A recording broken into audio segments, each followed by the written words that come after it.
All right. Thank you all for coming out tonight. If you don't know me, I'm Michael Barnwell. I'm director of the University Honors Program. And tonight is our annual Peggy and John Day University Honors Lecture Series event.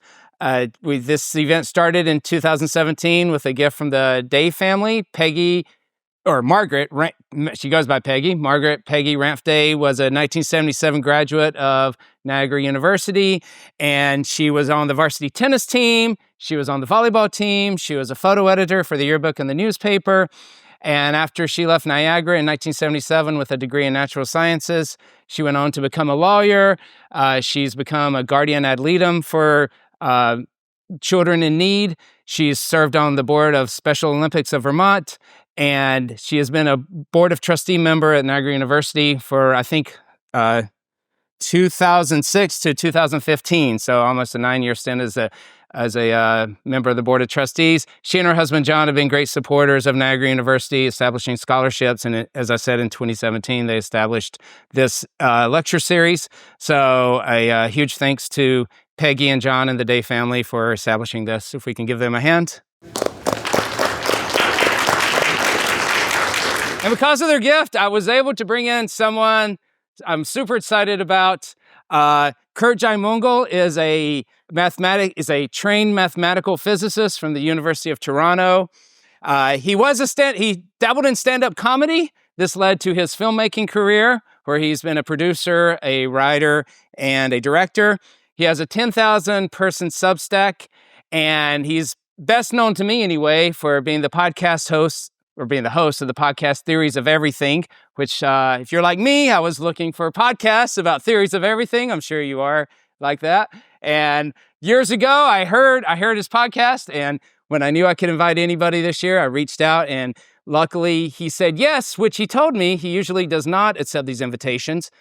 But I think I know why he accepted this, because his previous podcast right before today, if you go on his YouTube channel, which will be up, if you go on his YouTube channel or his podcast channel, his previous podcast was with David Deutsch. And if you don't know who David Deutsch is, he's probably the most premier physicist in the world today. If you've heard of quantum computing, he's credited with being the father or the inventor of quantum computing. And his very next podcast to come out is with Roger Penrose, who was is a Nobel laureate, and was Stephen Hawking's dissertation advisor. So not a student of Stephen Hawking. Stephen Hawking was a student of him. So in between probably the two most famous physicists alive today, it only made sense for him to come to Niagara University to deliver the Day University Honors Lecture Series. So I'm happy that he accepted the invitation. We're happy to have him here. Now, as some of you know, I kind of want to convince you that we live in a simulation. So when Curt asked me what he should talk about, I'm like, well, let's talk about simulation theory. Let's talk about materialism, panpsychism, different theories of reality. So I do regret to inform you that he did tell me that we will only be talking about materialism and simulation theory tonight. So all of you panpsychists out there, and I know who you are, we will not be touching panpsychism or idealism per se. But anyway, he's known for building up theories, but also, unfortunately for me, known for taking down theories. And I think that's what he's going to do tonight to both physicalism, which some of us like, or materialism, and unfortunately, for my sake, to simulation theory. And if you're not clear what simulation theory is, basically, I mean, I'm not in bad company. Some of the big thinkers believe we live in a simulation. The idea is that maybe instead of this reality being real, we're actually in a big computer game. And just like your characters in your Sims games or your Madden football games or your Fortnite games, just like they bump into things and have to walk around things, and they get hurt and they act according to the laws of physics, and everything in those games seem real to them, there's some very strong arguments, which I think Curt will go over, that our whole existence is really a big simulation. And so if you've taken me in my class, I've tried to encourage you to think that the chances we live in one are higher than most. If you've seen the movie The Matrix is kind of a simulation theory kind of idea. So anyway, that's what we're going to hear about tonight. We're going to hear about whether we're in a simulation or whether we're just in a plain old boring material world with stuff. And well, let's hope that's not true. So anyway, with no further ado, I turn over to Curt Jaimungal. Curt, thank you for joining us tonight, and looking forward to it.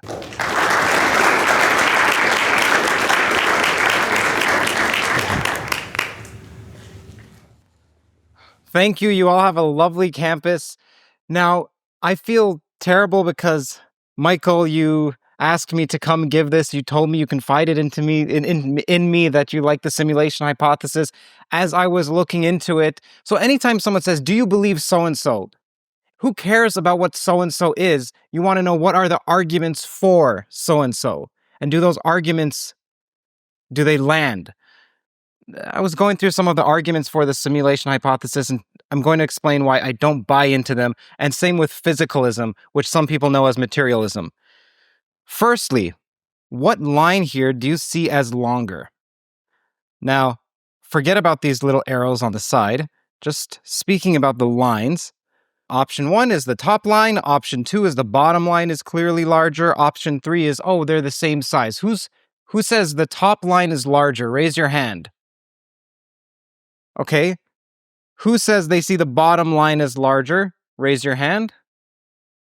Who says they're the same size? Raise your hand. Okay. So all you people who said that they're the same size, you are lying to me because I tricked you. So I made this such that the top one is slightly larger because I knew. So I watch Judge Judy every night. And Judge Judy said, she says this all the time. She says, it's going to be so much easier if you're honest with me. So this is going to be interactive. You've seen this before and you're pre-thinking, okay, I know this illusion. No, you saw the top one as larger. So there are some mistakes that only intellectuals make. For instance, what just occurred. Also, some intellectuals like to say between you and I, it's supposed to be me. They apply Gödel's theorem indiscriminately. I have a video about that. They'll say this begs the question, but they mean this raises the question. And another mistake intellectuals tend to make is that they believe The Matrix was a documentary. This part is true. It happens to me all the time. Okay. I speak to people on this podcast about their theories of everything, their theories of reality. And roughly speaking, it comes down to monism, which means that there's all just one single fundamental substance. What that substance is differs from thinker to thinker or theorizer or philosopher to philosopher. So one route is to think all there is just matter. And that's called materialism. You may have heard that term. There's also materialism, which means you're materialistic, which means you buy clothing and so forth. That's not what this is referring to. This just means that all there is this dead matter. This has been rebranded to physicalism because fermions are what matter is, physically speaking, in terms of physics, and there's also photons like bosons and so forth. So you have to rebrand it to physicalism. So Kanye rebranded to Ye. It's not clear even here. Similarly, is that an improvement? Is that indicative of a breakdown? So we're going to explore that. The next route is idealism, which says that you front load the mind. So actually, there's just one substance, and all it is somehow mental. The world is made of consciousness. Who here is a materialist? Okay, who here is an idealist? So I didn't know before I started this podcast, there's there's a tension between you two, and there's like it's like the Bloods and the Crips, and then there's the panpsychists who are these wide-eyed kids from the community center who's like trying to say, no, like everyone you all believe in the same thing. It's all okay. Then there's dualism, which says no, there are two substances. And to most philosophers who are educated, they tend to think of that as a synonym for you're just an 18th century imbecile because we've moved on from dualism. Then there's people who believe that there's a simulated reality. So reality is a computer simulation, like how a video game imitates reality. When you believe in this, that's called the simulation hypothesis. We are going to focus on two, physicalism and the simulation hypothesis. So This is a video game, and I'm going to try to. I'm noticing the audience is quite young. So this is Taylor Swift, this yellow one, and then these guys are Swifties, and so that's what this is imitating. Okay, poorly from the 1980s. This is for the millennials. That's your boss, like your fantasies of what you want to do. Then there is this, which is a recent video game of what you Americans think of when I say I came from Toronto. You picture this. So look, 1980s, 1991, 2025. This is the mythology that people who believe in the simulation hypothesis want you to accept. Look, video games are increasing in their fidelity and their graphical content. It's not unreasonable to think in 10 years, in 100 and 200 years' time, we're going to get to something that is indistinguishable from this world. If that's the case, then do we know that we're in this world, or perhaps we're already in a simulation? There is also the other argument that, okay, sure, graphical quality has increased, but bugs have also increased. If anyone here plays video games, this is from Starfield. Hey, watch it! Careful!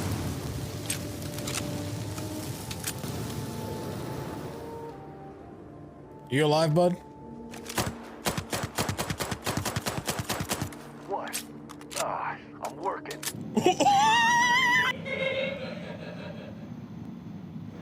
Welcome to the Galbank Archives. May I see your credentials, please? Now, that last guy, when I was crossing the border, I think I saw someone that looked just so... Maybe that's not a glitch. So what is the simulation hypothesis? It's that our experience is a computational process running in a substrate external to our universe in something analogous to a sophisticated simulation. Experience has to do with conscious experience.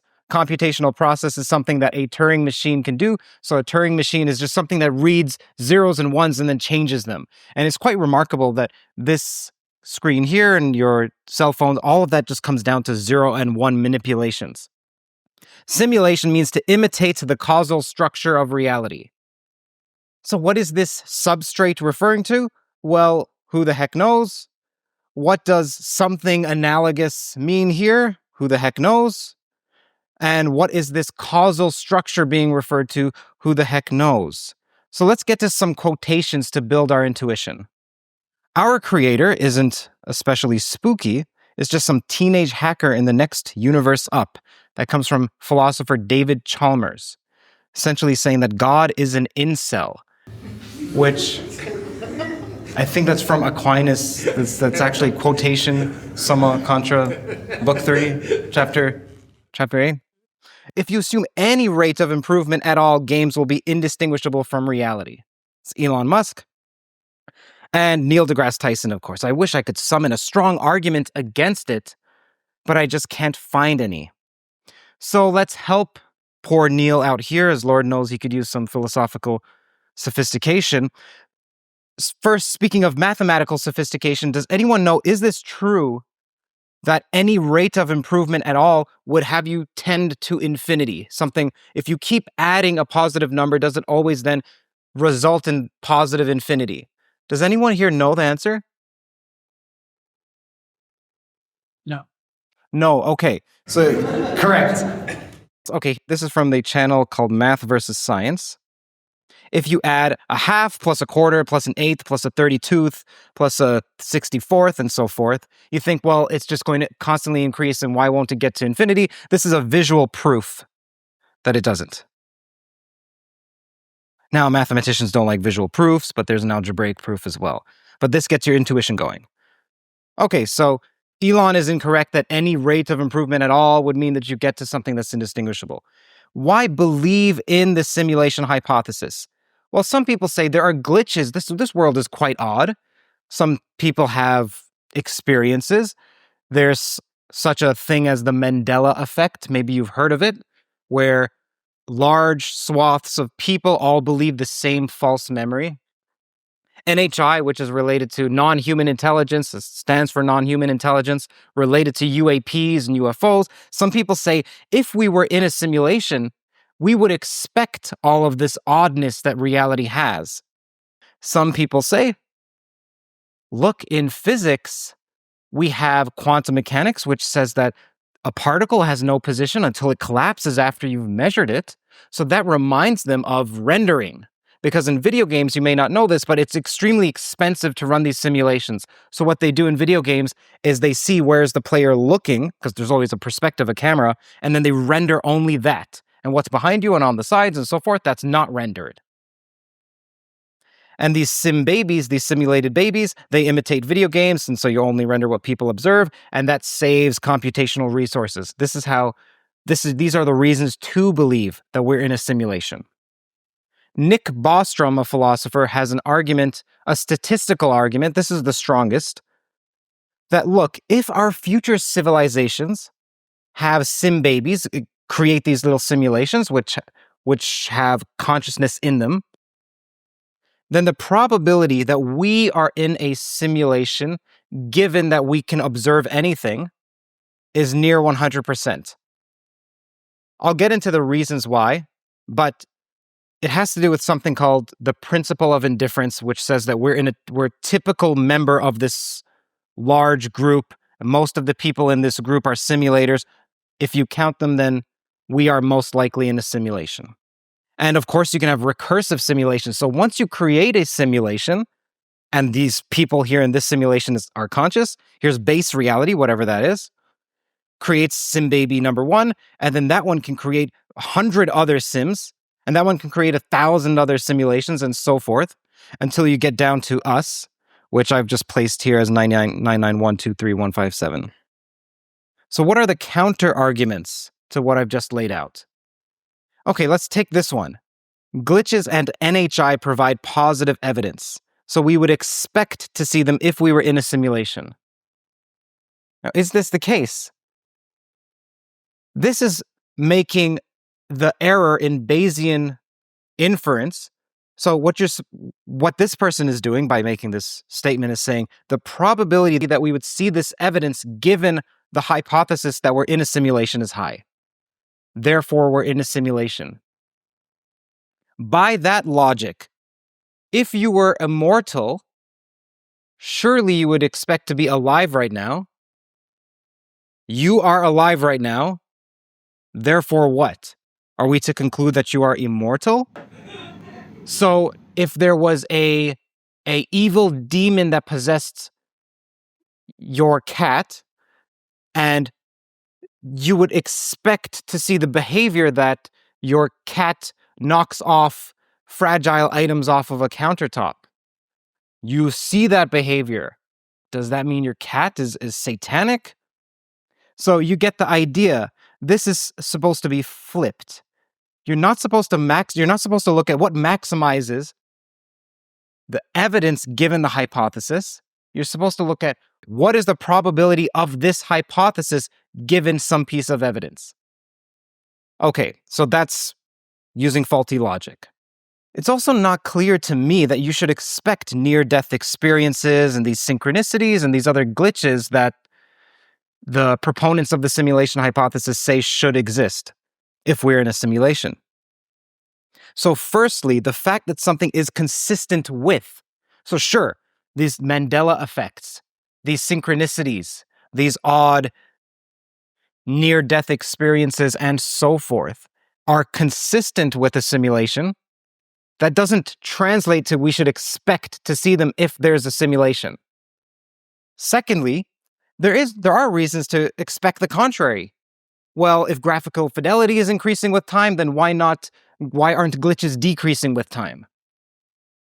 Or if we want to go the other route, where I just showed Starfield, why are the glitches of the sort where some group of people have inconsistent memories?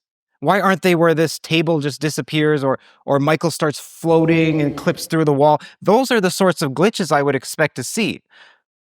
Okay, so I don't buy reason number 1. How about reason number 2 about observers rendering when measured because of quantum weirdness? Now, anytime someone makes an appeal to quantum mechanics, that should always raise your... should be dubious. This is highly debated. Firstly, this assumes a certain collapse model of quantum mechanics.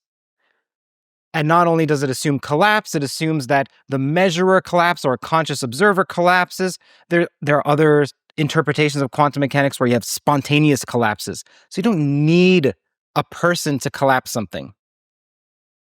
Okay, so this is highly debated. So next, what about these sim babies that they imitate video games and they only render what's observed? Yes, okay, but video games render consistent histories. I don't know if anyone here has played No Man's Sky. Has anyone played No Man's Sky? Great. There's a whole universe worth of planets in No Man's Sky, and it's quote-unquote procedurally generated. However, if two players visit the same planet, it is the same planet. So there are consistent histories. This contradicts the Mandela effects.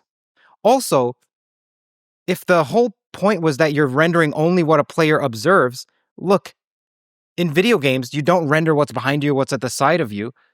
But in collapse models of physics, once something has been observed, it comes everywhere for everyone. So that contradicts the previous collapse model. What about the saving on computational resources? Okay, but our reality uses quantum mechanics. It doesn't use classical Turing machines. Like I mentioned, there's these zeros and ones and you rewrite them. That's called classical computation. But our rules of reality are quantum. So why are we not rendering classically? Classical computations are far, far more efficient than a quantum computation. Also, why is the universe so large? Why is so much engendered? If we're trying to save on resources, why is there such creation? Does our parent universe have an engender and diversity office? Okay, what about this computer? So what does computer mean? The simulation hypothesis keeps making appeals to that. We're in a computer simulation. We've already said, this is the proponent of the simulation hypothesis. Well, let's imagine it's a classical computer. No, this reality doesn't run by classical rules. Okay, so they say, well, let's just imagine it's a quantum computer. Okay, but we also know quantum mechanics is not the final theory because there's gravity, so it should be something that combines the two called quantum gravity. So is it a quantum gravitic computer? Then there are various types of quantum gravity. So is it a loop quantum gravity computer? Is it a string computer? Let's suppose it's a string theory computer. Is it string theory or is it going to be superstring theory because there's supersymmetry in the world, supposedly? And then, okay, but what about beyond that? Then if we find out that it's supercalifragilisticexpialidocious string theory compute, like is this philosophy? Is this what counts as philosophy now? It's like, let's just imagine, let's imagine a black hole was your second cousin and Neptune was your face cream. Oh, you're so insightful, Curt. Like, oh man.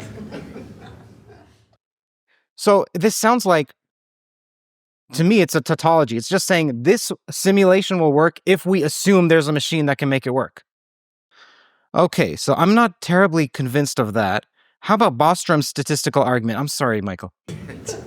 If civilizations have these sim babies, then the probability that we're in a simulation, given the fact that we are alive, that we can observe something, is near 100%.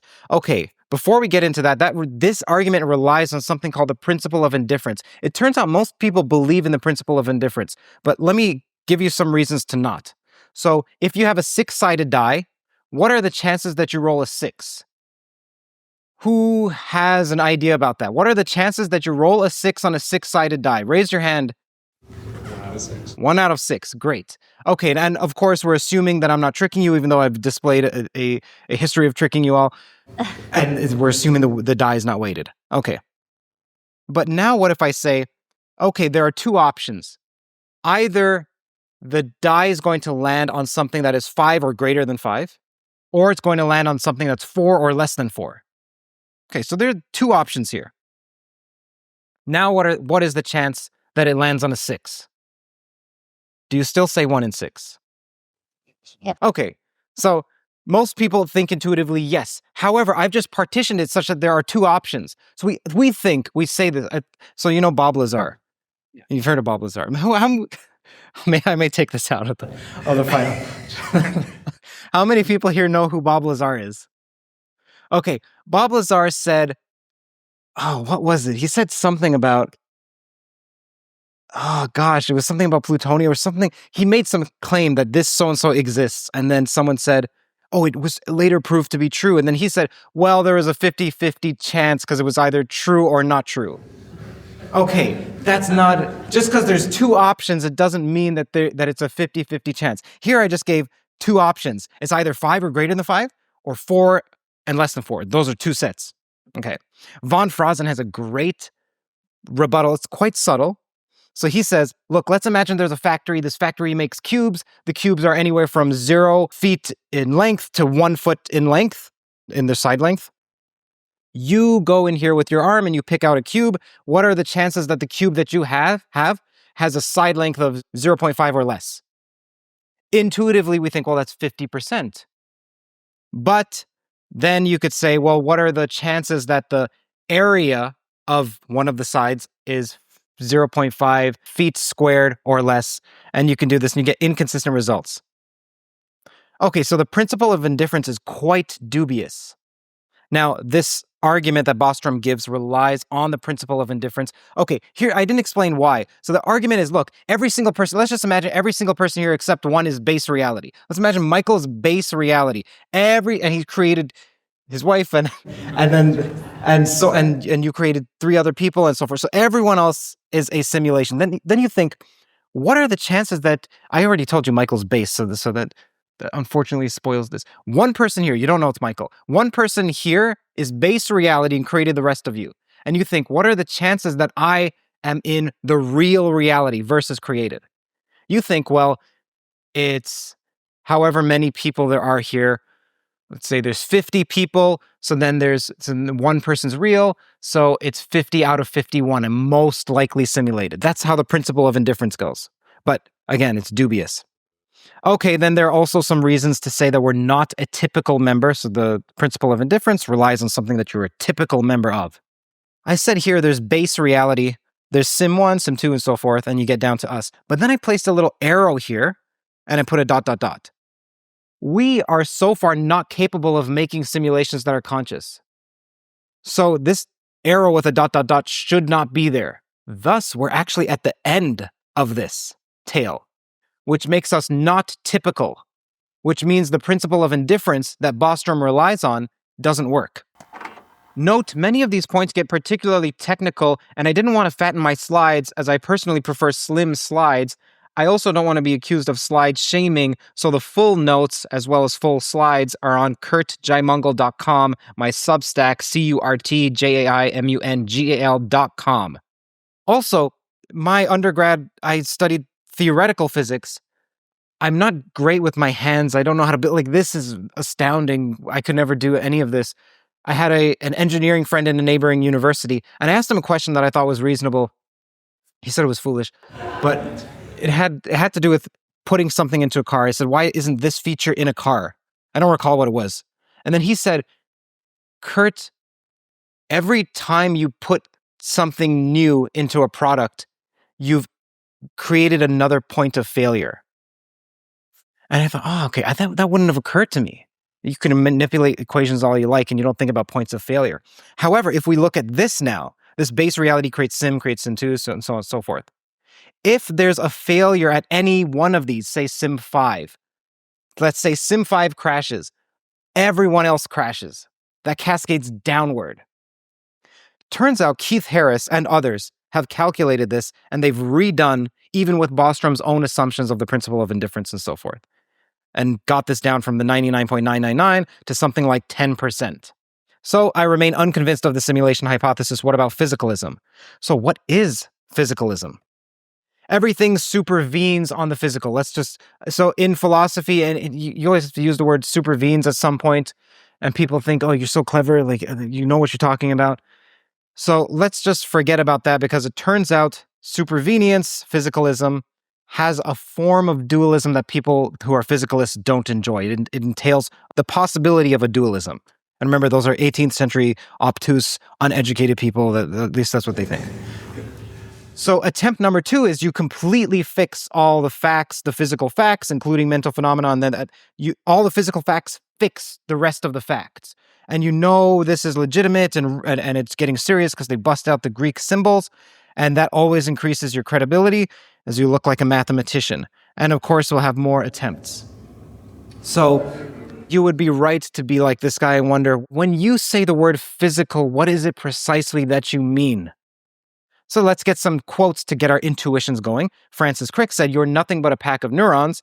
The brain secretes thought like the liver secretes bile." And the next one's from comedian Emo Phillips. "I used to think the brain was the most fascinating part of the body. Then I realized, well, look who's telling me that." Why believe in physicalism? Well, our scientific theories are improving. Physics theories are getting better and better. Physics theories are converging. They're converging on the truth theory. And physics gives the unique description of reality. Point number 2. This is just a restatement of the definition of physical, but a complete physical description fixes all the rest of the facts. So we have consciousness and so forth, but that's all fixed by the physical facts. There's nothing more to reality than just these physical facts. Physical facts are, by the way, third person, so they're not expressed from your point of view, and they determine everything else. Of course, we can put an asterisk around determine because there's randomness. That doesn't make a difference here. Quote-unquote physical is fortunately clearly defined. So there's a sharp distinction between the physical and mental. Many people will just collapse the mental to the physical, of course. Physics is the study of the physical, and physics is getting at the fundamental theory. Now, almost every counter to a physicalist or a materialist, but like I've mentioned, there's some rebranding that's going on, tends to come from an idealist perspective or consciousness-based perspective. So the physicalist doesn't buy into that because they already don't believe in the axioms of the other person. So they tend to speak past one another. I will show you some arguments then, if you're a physicalist, that are not from this consciousness perspective. So our scientific theories are improving. Let's tackle that. Physicists, okay, look, if you're a physicist, you need to be rigorous. When we say a theory is progressively getting better, what do we mean? Let's imagine we have theory A, which has been superseded by theory B, and theory C is better than theory B. Can we conclude that theory C is better than theory A? Who says yes? Raise your hand. Be honest. Okay, who says no? We cannot conclude this. Raise your hand. Okay, why can't we conclude it? Probably forgot about things in theory A once you're into theory B, and so you forgot about things theory A was helping once you created theory C. Okay, let's imagine perfect memory. There's nothing about forgetting here. Does anyone have a reason why theory C would not be better than theory A? Okay, well, there's something called Efron's dice, and in the interest of time, I'll place a link on screen and in the description. There are die, so single of dice. So die A, die B, die C, that where die A can beat die B can beat die C, but die C loses to die A. In fact, you see this with Susam-C or rock, paper, scissors. Rock beats scissors, paper beats rock, but then scissors beats paper. So I may be a minority, but I think our theories are far more complex than a die and certainly far more complex than rock, paper, scissors. So you cannot conclude this. This is a certain property called transitivity, in case you're wondering. What about physical theories are converging on the true theory? Again, physicists were trying to be rigorous here. What does convergence mean? Unless there's a mathematician or some mathematicians and physicists in the audience, you may not know what the following word means, but there's something called a topology that you need in order to establish that something's converging. And it's not clear what is this topology on the space of all theories. Furthermore, you would need to know the true theory to begin with to know that you're converging toward it. Okay, what about physics gives the unique description of reality? Okay, but in physics, there are plenty of dualities. So dual descriptions, two theories that look completely different, but they're the same physics. There's also something else that's rarer called trialities, but you can even imagine a quadrality and so forth. It's not clear there is the unique description. Now, The counter to what I just said would be, well, look, Curt, in the final theory, the dualities would disappear and we just get this single little guy here, this little theory, perfect theory. Even without dualities, this problem of the unique description of reality ontologically persists. So you've all heard of the is and ought gap. It's not clear how to go from how the state of the universe is to what we should do. I think there's something called, well, I'm coining it, called the formula to is gap. You can't look at a formula and then infer what is the reality this formula is describing. One of the reasons is that there are multiple metaphysics that are compatible with any given formula or set of formulae. Okay, now here's another one that I haven't heard before. So the physicalist believes that this is something like our brain. There are these neurons and there are these directed graphs, so these edges that have arrows, and there's some information processing going on, and I've simplified it. But this is our brain. Presumably, if you lose a single neuron, you're still conscious. And that happens all the time. You lose neurons all the time. So presumably, this little subset here is conscious. Presumably, if you lose a different neuron, you would still be conscious. Presumably, that would also be conscious. That would also be conscious. That would also... But these are all within your brain already.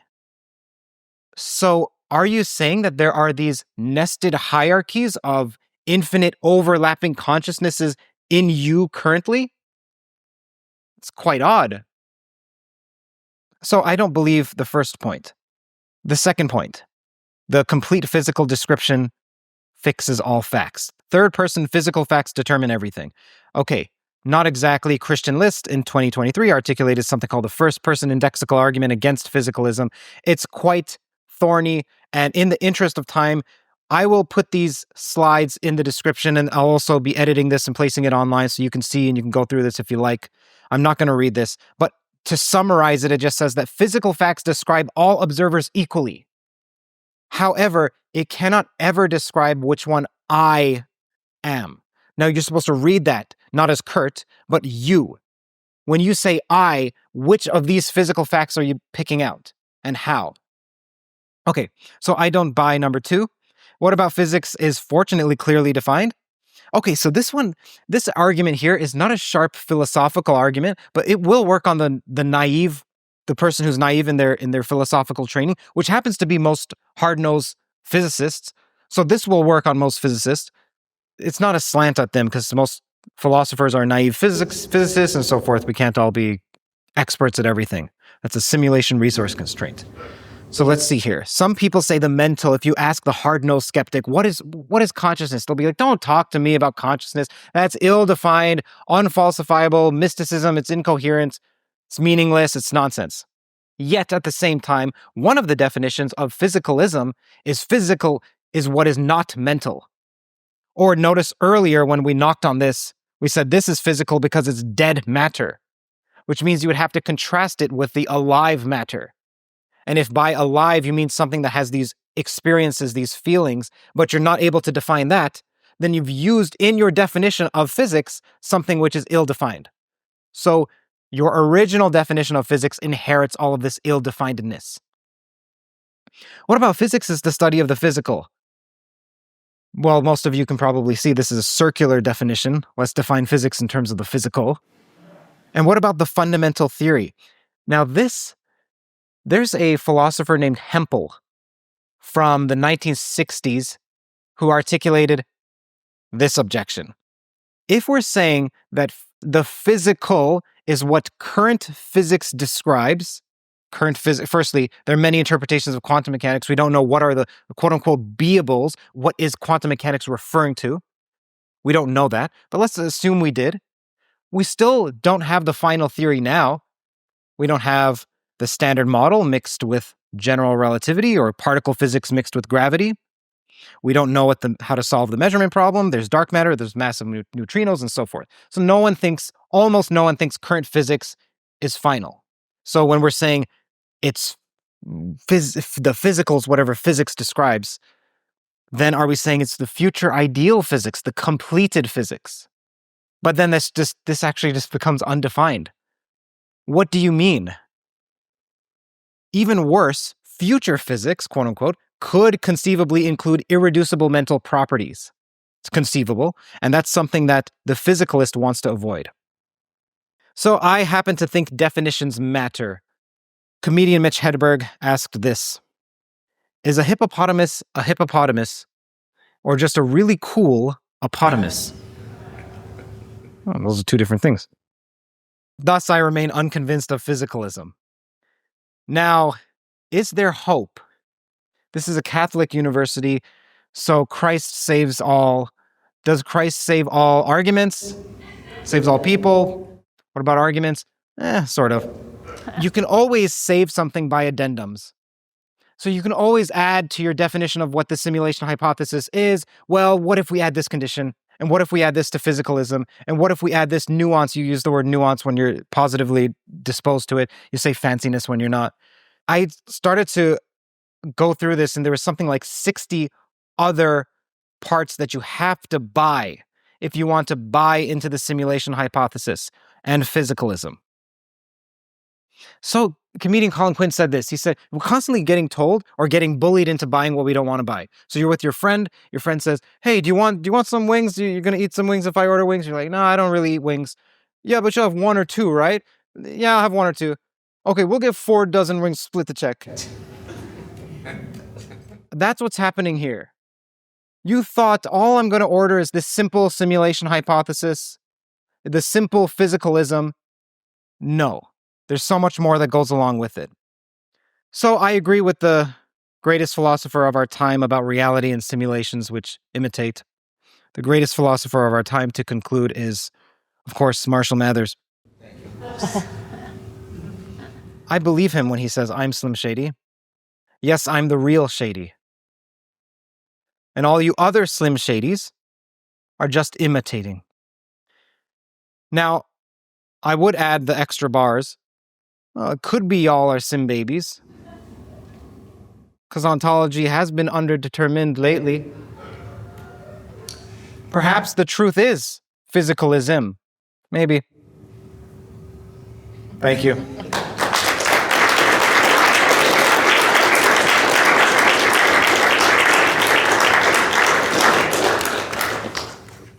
Would you have been as harsh against panpsychism and idealism if I had tried to push those?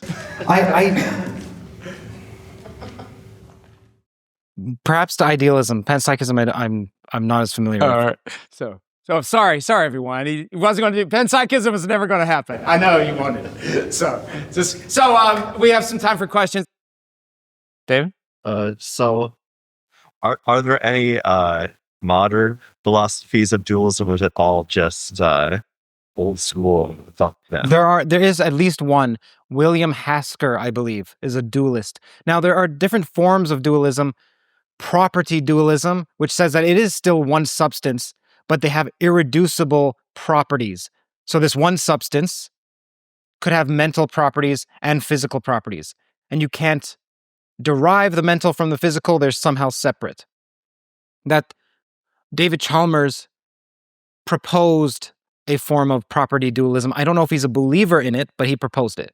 There are some people who believe there could be one initial substance that, through a form of emergence, gives rise to another substance, and this substance no longer reduces to the first because it's a form of strong emergence. So we're all familiar with weak emergence, where we see the murmurations of birds and they make these beautiful patterns, and none of the birds are trying to follow this exact, but they're not even aware they're making these patterns. They're following some small local rules, but somehow these small local rules, when applied with many, become this large pattern that wasn't there from the small local rule exactly. That's called weak emergence, because it was there from the small local rule. It's just you have to apply it. But strong emergence says that something something new can genuinely emerge. Maybe that's where free will comes in, or consciousness. Yeah. Rough guess on the substrate. Yeah, rough guess on your substrate. I think you're right that we still don't. I'm a Star Trek fan, so we still don't know everything that humans 200 years from now are gonna with our spaceships. So, what do you think the substrate is? And like you also pointed out that when we actually mess with quantum stuff we don't know what we're actually doing, or we could be affecting our own simulation and trying to like mess with supercomputers. So, what do you think the substrate's made out of? Like, if we're not running on silicon and we're in the simulation, like, what is everything made out of? So I'm undecided on that. And if I was decided, I tend to not give out my opinion except privately, but I am undecided on it. Another question? Yeah, Alex? Dr. Berlin? Unless a student wants to go. Oh, any students? This is your chance to ask more questions against the simulation to get at me. No? All right. Okay. Dr. Berlin? I mean, there are a couple ways I could ask this. Like, and I guess I now have to pick one. And the one I'm going to pick, just from the perspective of someone who studied theoretical physics, do you see this debate going anywhere? Like, not necessarily in the sense of answering the question, but are other interesting ideas coming out of it? Like, just as someone who studies philosophy, I kind of look at these theories of reality and say, we're never going to know, so I'm going to do social political philosophy because that's something I can relate to. Or somewhat a place I can make an impact. But I'm naive when it comes to things in physics. And I'm just wondering, as you explore this, does it open up ideas? If we go back to one of these slides here, the one that I had to rush through, I mentioned two other people. So I say, look, a complete physics would describe Curt, Emily, Jacob as examples of people's names, other people. But actually, Emily and Jacob, in my mind, are referring to two physicists, Emily Adlam and Jacob Barandas. Jacob has the argument, they both believe this. I spoke to them both on the same podcast.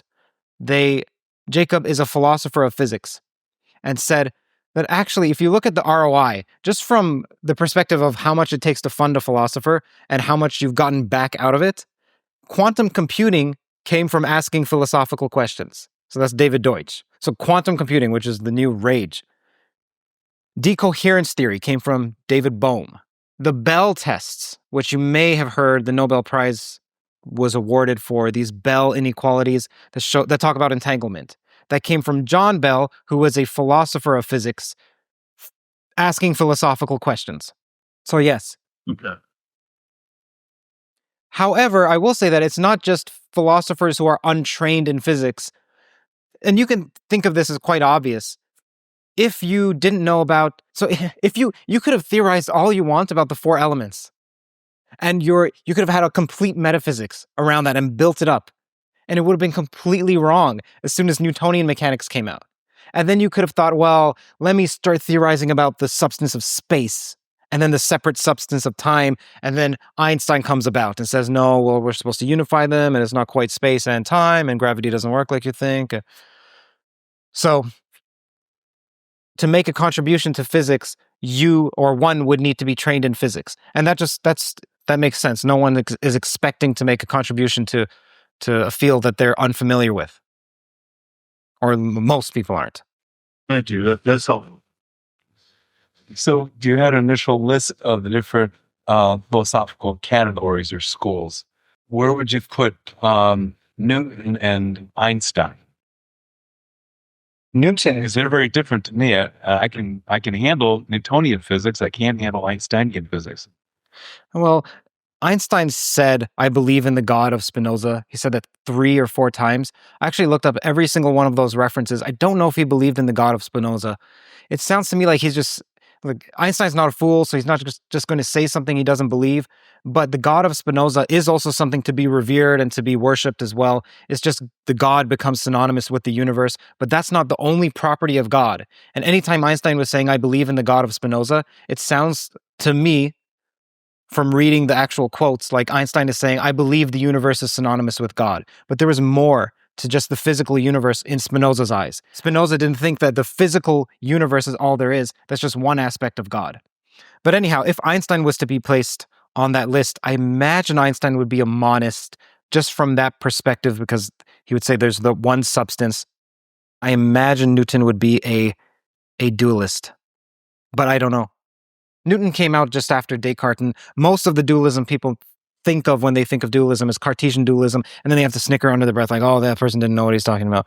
So But which brings me also to the similar point of yours is about practicality. It seems like Newtonian physics is a heck of a lot more practical in everyday life than Einstein physics. Okay, so when I said theories don't get progressively, or it's not clear that theories are getting progressively quote unquote better, the counter argument to what I just said is it's obvious theories are getting better in physics because we're making more precise measurements. What are you talking about? Well, that's a different claim than making a claim to ontology. So a theory can be useful, it could be used as a tool, but then you're just looking at your theory instrumentally. I'm sure you've heard of instrumentalism, which says that our scientific theories aren't actually speaking about reality necessarily. They're silent on the metaphysics. We're using them as tools. So you could say that, but at which point it's no longer a metaphysical position, it's an epistemological one. I did was first of all saying you're interested in dualism and physicalism. You can take philosophy of mind next semester. Dr. Curt and I, he's a dualist, I'm a physicalist, and we debate. So you should take that. You're welcome also, Curt, but to you, Curt, I guess, well, this is really for Michael, I guess. I don't have a horse in the race, particularly with the simulation hypothesis, but I doubt that you doubt the principle of indifference. If you do, I want to gamble with you. You're saying, what I hear you saying is sometimes it's hard to put a measure on the space so that you can apply the principle of indifference. That's different from doubting the principle of indifference, right? And it seems like in the case of Bostrom's painting, where like, look, here's a bunch of work, here's a bunch of conscious experience. Most of them are in a simulation. Tiny minority or not. Do you have any special reason to think you're in the tiny minority? If not, a very banal principle of indifference says you're probably being simulated. Yeah, but I don't buy the principle of indifference. So give me a scenario. Let's roll dice. I think the honest answers to unknown probability distributions, you should say, I don't know. That's the principle of indifference. No, the principle of indifference would assign a probability distribution to it. A uniform probability distribution. That's a way to say I don't know it. You could lose money on that, though. Look, I could gamble with you and make you lose money with a way to die. In the short run. Yeah, but the principle of indifference, okay, great point. So the principle of indifference is applied to cases where you only have one shot. It's like Eminem. You only got one shot. So that's why if you have multiple, then you can use a frequentist approach and just say, well, let me look at what the frequency was. Did I understand you correctly when you were referring to Bell's theorem and the contribution of philosophers to physics to do great work, that everyone should be a double major in philosophy? Is that the right takeaway? Well, if they want to do great things? I think philosophical thinking can sharpen your mental toolkit. And it can also teach you to read like hugely boring papers. Jeez. We should probably end it there. So I want to thank our speaker, everyone. Let's thank our speakers. Thank you. Great pleasure. If you're interested in these topics at all, please check out his YouTube channel or his podcast, Theories of Everything. And thank you again for coming. This is great. Before we wrap, I want to thank, of course, Michael Barnwell. I also want to thank Peggy and John Day. As recall, this was the special once-a-year honors lecture made possible by their generous contributions. I'd also like to thank Tim Ireland, Jamie Carr, and Sheila Bednars, as well as Niagara University for hosting this event. Niagara is a Vincentian Catholic university known for combining intellectual rigor with a deep commitment to service and justice. Its campus sits on the highest ridge overlooking the Niagara River, just a short drive from Niagara Falls and Buffalo. It's a stunning location. I was just there. I'll play some footage on screen. It inspires both reflection and discovery. For the past 2 years, U.S. News and World Report has ranked Niagara the #1 best value school in the North, recognizing its dedication to providing exceptional education at an accessible cost. With strong programs in the liberal arts, business, education, nursing, hospitality, and sports management, Niagara University's close-knit, mission-driven community empowers students to learn with heart and lead with purpose. Learn more at niagara.edu and go Purple Eagles!